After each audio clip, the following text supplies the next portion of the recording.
Hello everyone.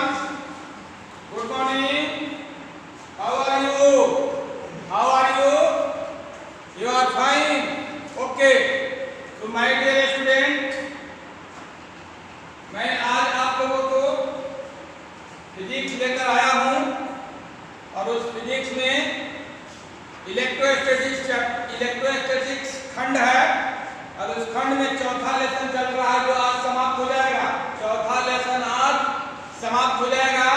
तो चलिए my dear students शुरू करते हैं। पोलराइजेशन शुरू करते हैं। पिछले क्लास में मैं बताया था 1D ग्राफ जनरेटर। तो आज मैं शुरू कर रहा हूं पोलराइजेशन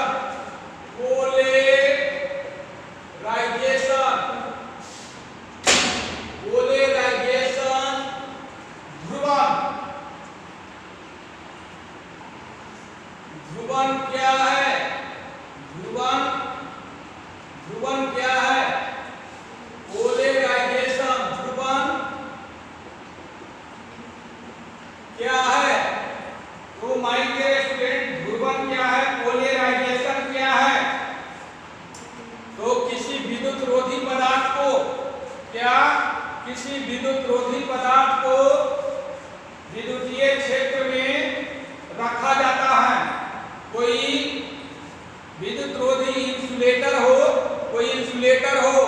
उसको विद्युतीय क्षेत्र में रखा जाता है। तो धन आवेश के क्षेत्र के दिशा में तथा ऋण आवेश के क्षेत्र के विपरीत दिशा में क्या होता है? अल्प लेकिन महत्वपूर्ण परिमाण मैग्नीट्यूड विस्थापित होती है। इस तरह से दो आवेश एक दूसरे के विपरीत दिशा में अल्प दूरी से विस्थापित होते हैं। इलेक्ट्रिक डाइपोल का निर्माण करते हैं और इलेक्ट्रिक डाइपोल बनाने की घटना को क्या कहा जाता है? पोलराइजेशन कहा जाता है। तो मैंने क्या बताया कि कोई विद्युत रोधी पदार्थ है उसको विद्युतीय क्षेत्र में रखेंगे तो देखेंगे कि धन आवेश के क्षेत्र के दिशा में तथा ऋण आवेश के क्षेत्र के विपरीत दिशा में है ना अल्प लेकिन महत्वपूर्ण परिमाण जो है विस्थापित होगा। इस तरह से दो विपरीत आवेश यानी दो आवेश एक दूसरे के विपरीत दिशा में अल्प दूरी से विस्थापित होंगे तो इलेक्ट्रिक डाइपोल बनेगा और इलेक्ट्रिक डाइपोल बनाने की घटना को पोलराइजेशन कहा जाता है। बताया गया था +2 -2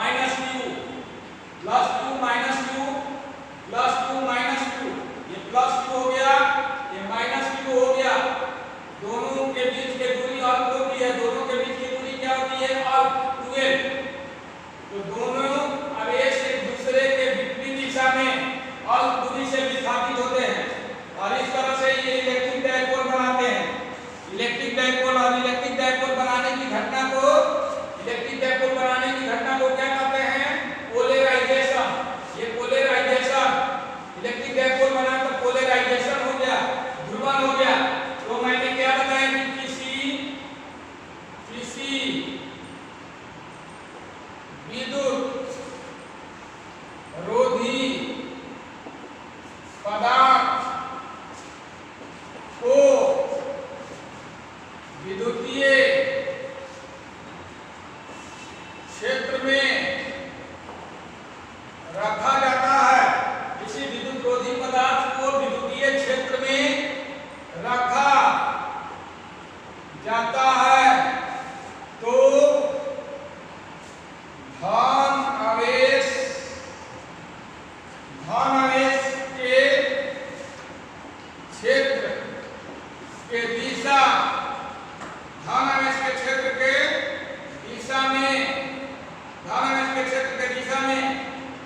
तथा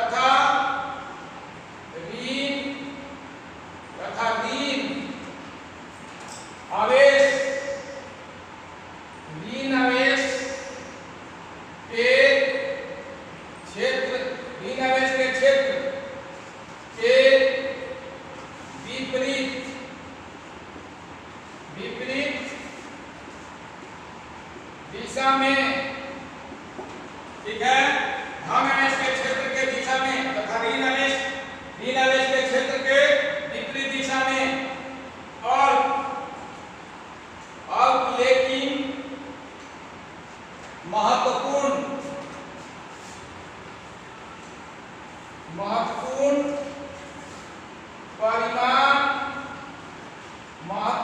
परिमाण का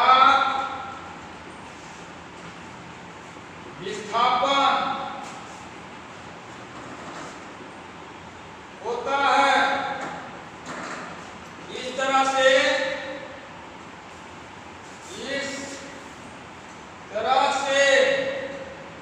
दो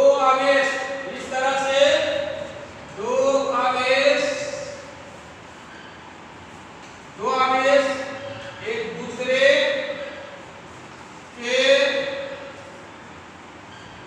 विपरीत दिशा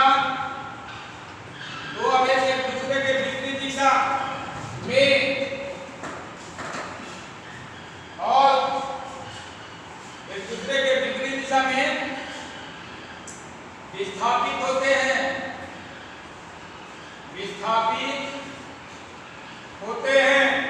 विस्थापित होते हैं तो इलेक्ट्रिक डाइपोल का निर्माण करते हैं।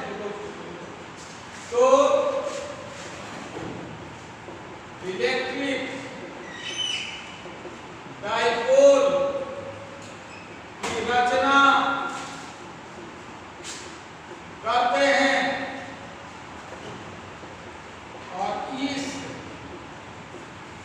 घटना को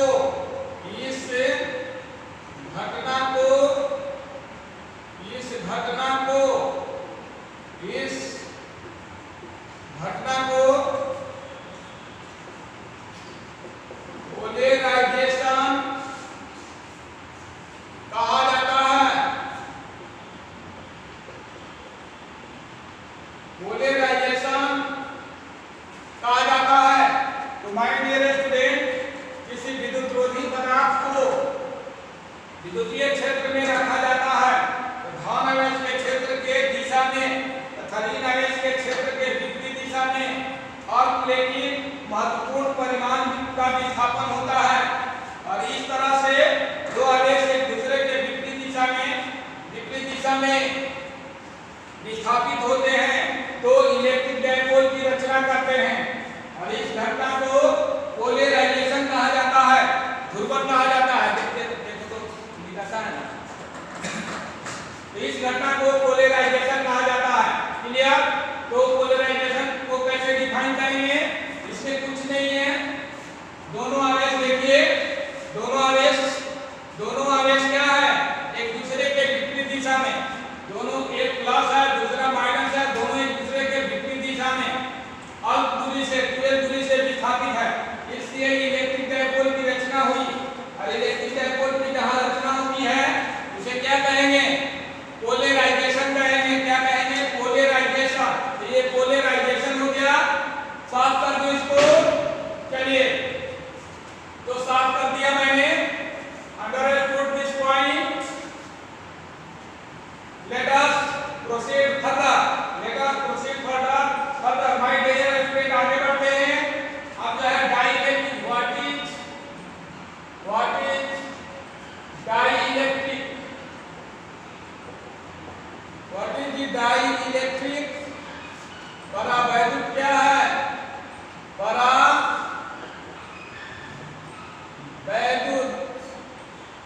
परावैद्युत क्या है? डाइइलेक्ट्रिक क्या है? तो डाइइलेक्ट्रिक का चालक पदार्थ है जो विद्युतीय गुण को या विद्युतीय प्रभाव को बिना चालक के ही एक स्थान से दूसरे स्थान तक संचारित करता है। तो क्या है? वह अचालक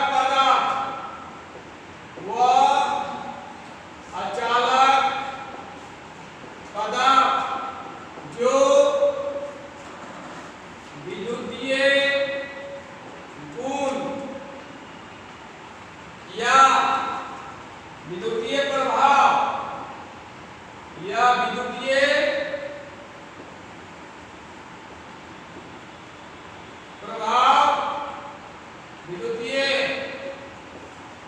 प्रभाव को बिना चालन के ही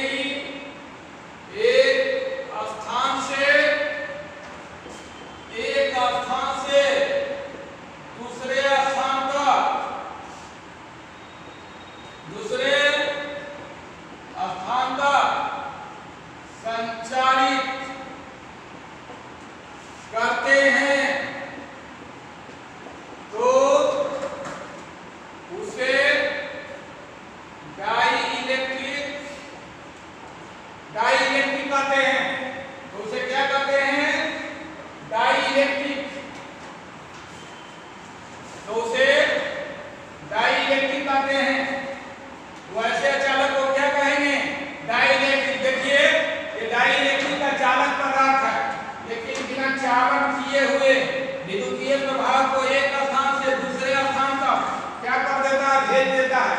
विद्युतीय प्रभाव को एक स्थान से जैसे हवा है, एल्कोहल है, बेंजीन है, यह जो है विद्युत का कुचालक है, लेकिन यह विद्युतीय प्रभाव को एक स्थान से दूसरे स्थान तक भेजता है।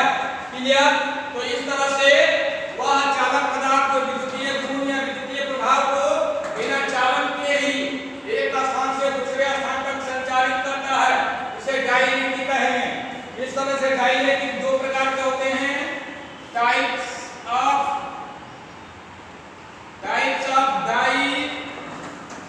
डाइइलेक्ट्रिक। ये non polar dielectric, non polar dielectric, non polar dielectric और ध्रुवित परावैद्युत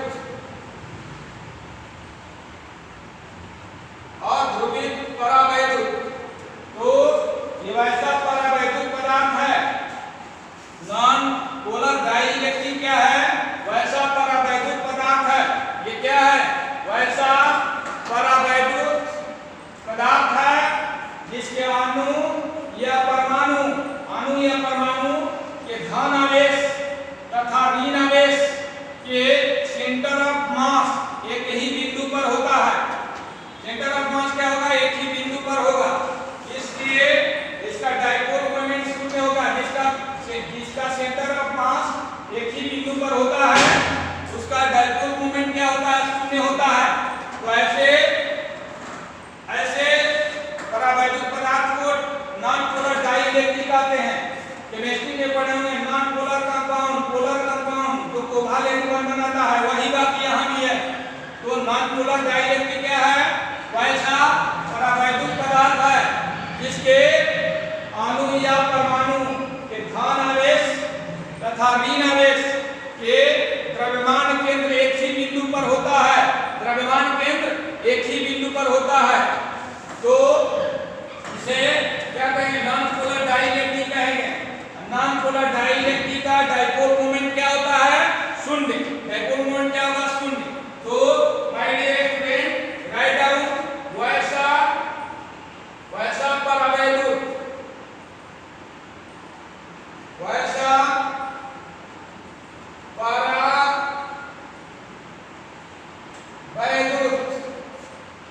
जिसके अणु या परमाणु के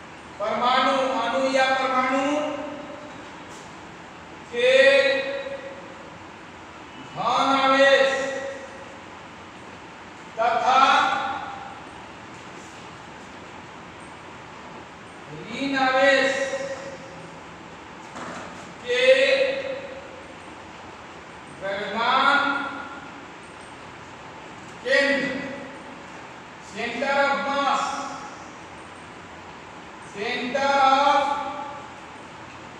मास एक ही बिंदु पर होता है। एक ही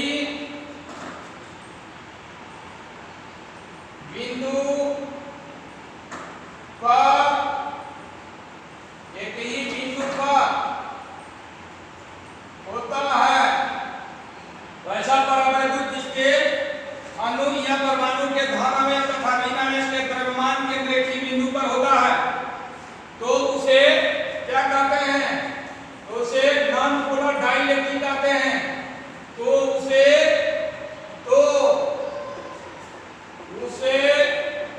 नॉन पोलर डाइइलेक्ट्रिक कहते हैं। नॉन पोलर डाइइलेक्ट्रिक कहते हैं। नॉन पोलर डाइइलेक्ट्रिक का डाइपोल मोमेंट, द्विध्रुवीय गुण डाइपोल मोमेंट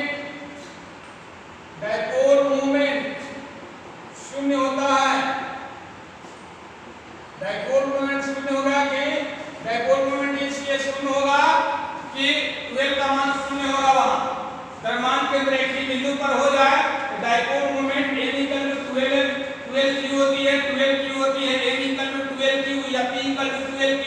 तो 12 का मान यदि द्रव्यमान केंद्र एक ही बिंदु पर हो जाएगा, द्रव्यमान केंद्र एक ही बिंदु पर हो जाएगा, अनंत यहीं पर दोनों आवेश हो गया, धन आवेश ऋण आवेश दोनों का द्रव्यमान केंद्र एक ही बिंदु पर, दोनों आवेश जो है धन आवेश और ऋण आवेश एक दूसरे के बहुत कम दूरी पर होगा, माने अल्प दूरी पर होगा, माने नगण्य दूरी पर होगा।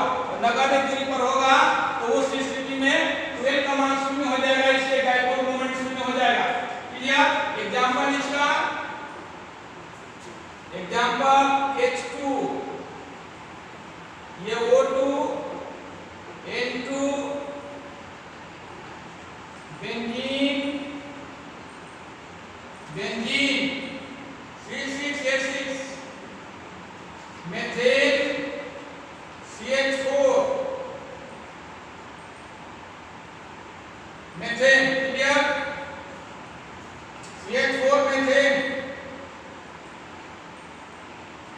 ये हो गया, क्या हो गया? Non polar dielectric. तो वैसा परावैद्युत जिसके अणु या परमाणु के धन आवेश तथा ऋण आवेश के द्रव्यमान केंद्र एक ही बिंदु पर होता है तो उसे नॉन पोलर डाइइलेक्ट्रिक कहते हैं। नॉन पोलर डाइइलेक्ट्रिक का डाइपोल मोमेंट शून्य होता है, O2 N2 benzene CH4 methane. Clear? तो my dear student, all have understood this matter, तो ट्राई टू अंडरस्टैंड। क्लियर? तो I hope all of you are understanding with clarity. तो मैं आगे की ओर बढ़ता हूँ। Let us move on. दूसरा टाइप है polar dielectric. Polar dielectric, polar dielectric.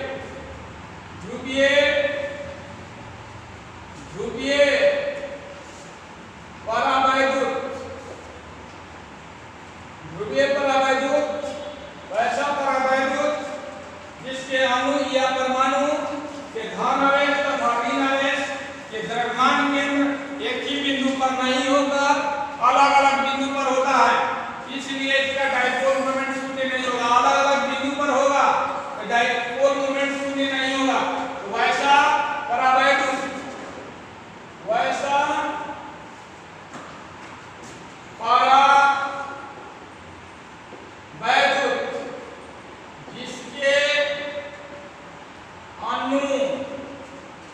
जिसके अणु या परमाणु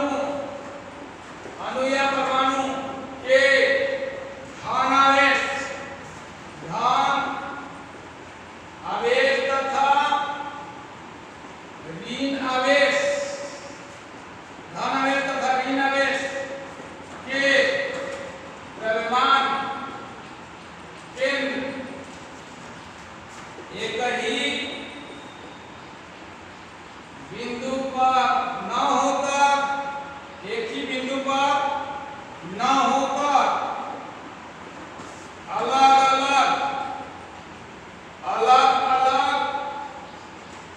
बिंदु पर होता है, अलग अलग बिंदु पर होता है। तो उसे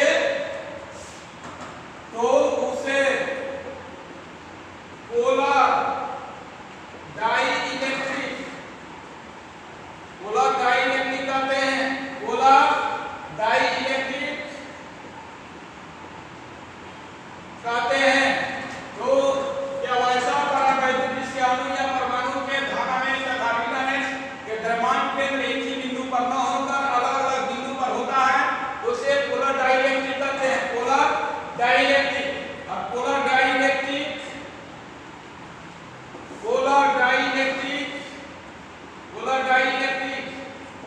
के डाइपोल मोमेंट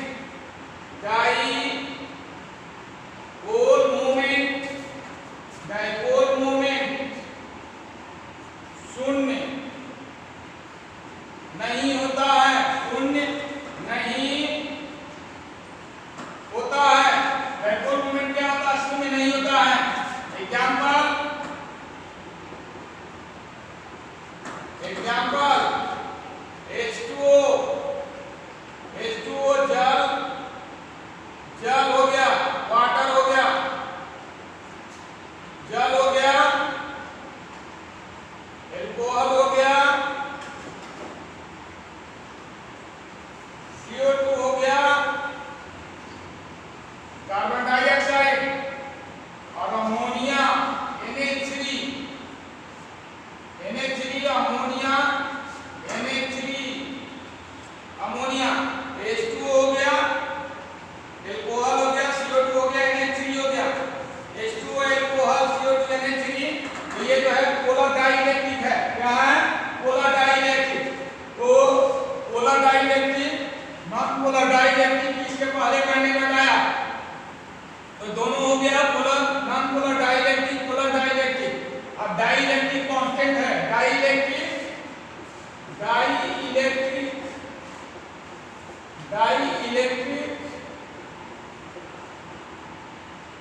कांस्टेंट परावैद्युत नियतांक, परावैद्युत नियतांक, परावैद्युत नियतांक। तो ये है कि किसी परावैद्युत पदार्थ को, किसी परावैद्युत पदार्थ को विद्युतीय क्षेत्र में, यानी किसी परावैद्युत पदार्थ को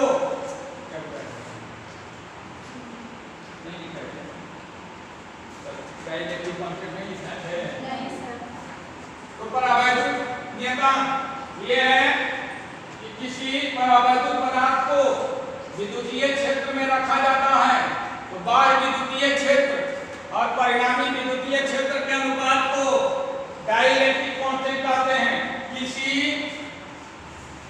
किसी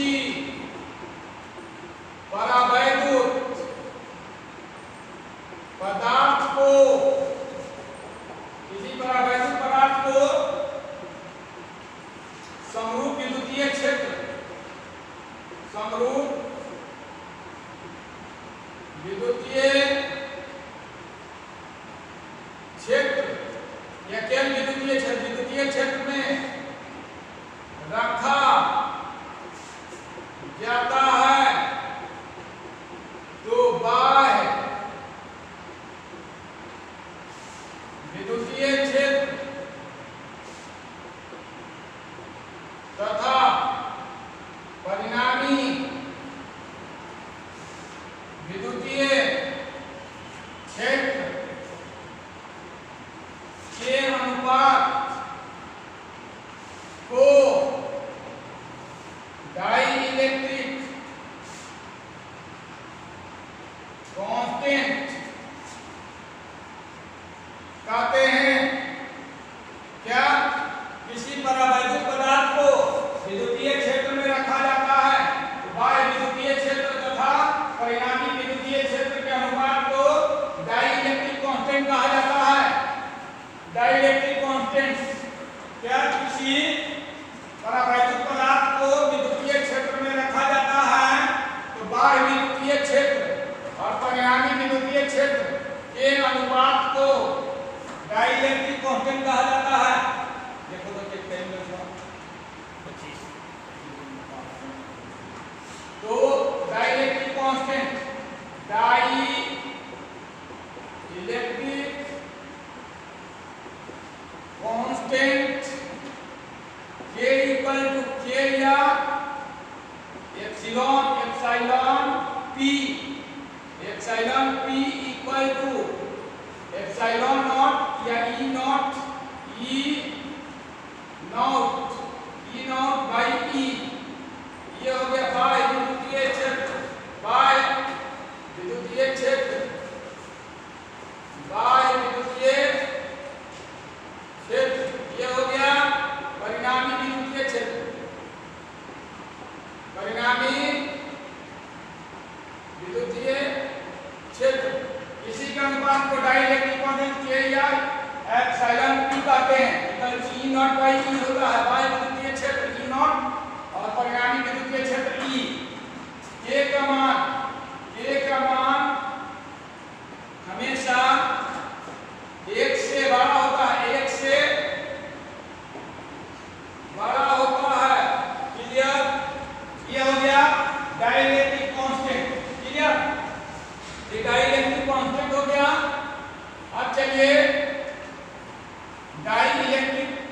ब्रेकिंग, परावैद्युत भंजन, डाइलेक्ट्रिक,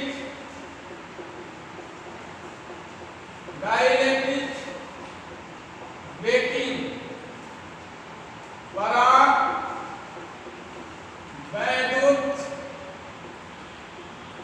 भंजन, परावैद्युत भंजन।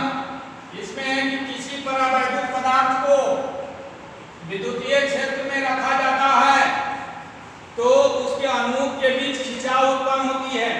यदि विद्युतीय क्षेत्र बढ़ाया जाएगा तो इलेक्ट्रॉन अणु से निकलकर टूट जाएगा। इलेक्ट्रॉन क्या हो जाएगा? अणु से निकलकर टूट जाएगा और इसे डाइलेक्ट्रिक ब्रेकिंग कहा जाता है। तो मैंने क्या बताया कि किसी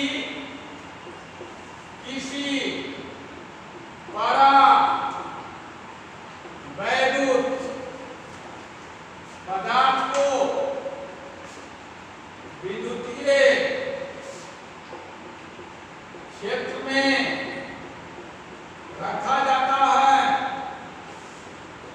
तो उसके अणुओं में खिंचाव उत्पन्न होता है और विद्युतीय क्षेत्र के मान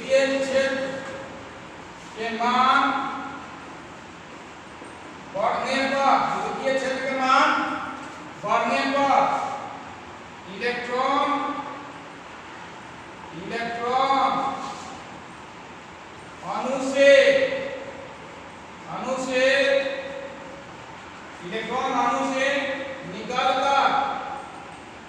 निकलकर टूट जाते हैं, जिसे डाइलेक्ट्रिक ब्रेकिंग कहा जाता है। जिसे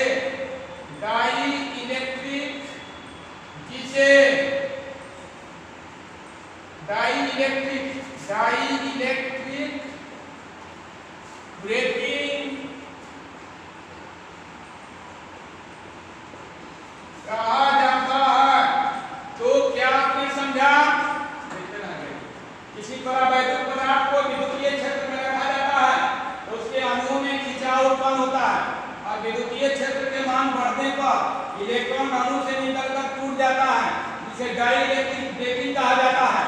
तो निश्चित रूप से विद्युतीय क्षेत्र में रखा जाएगा किसी डाइलेक्ट्रिक पदार्थ को, जैसे हवा को, पानी को, अमोनिया को, तो उसके अणुओं के बीच खिंचाव उत्पन्न होगा और इलेक्ट्रॉन जो है निकल कर क्या हो जाएगा? टूट जाएगा। उसी को ब्रेकिंग कहा जाता है।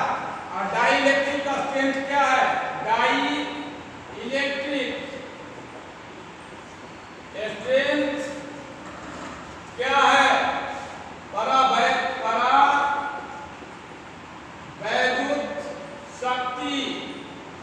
परावैद्युत शक्ति या परावैद्युत समर्थ।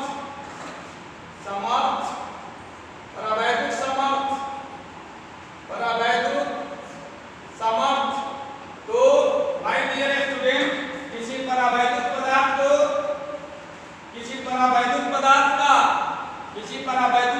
का परावैद्युत शक्ति वह विद्युतीय क्षेत्र होती है जिसके कारण वह परावैद्युत पदार्थ टूटता नहीं है, ब्रेक नहीं करता है। क्लियर? तो उसी को परावैद्युत शक्ति कहा जाता है। तो ये किसी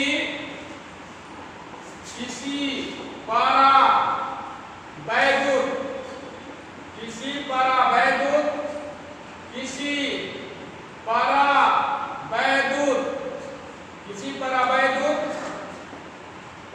पदार्थ के परावैद्युत शक्ति वह विद्युतीय क्षेत्र है,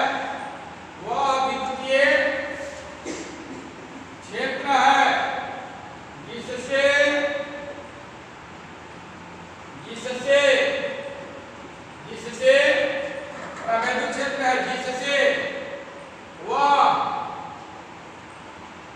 परावैद्युत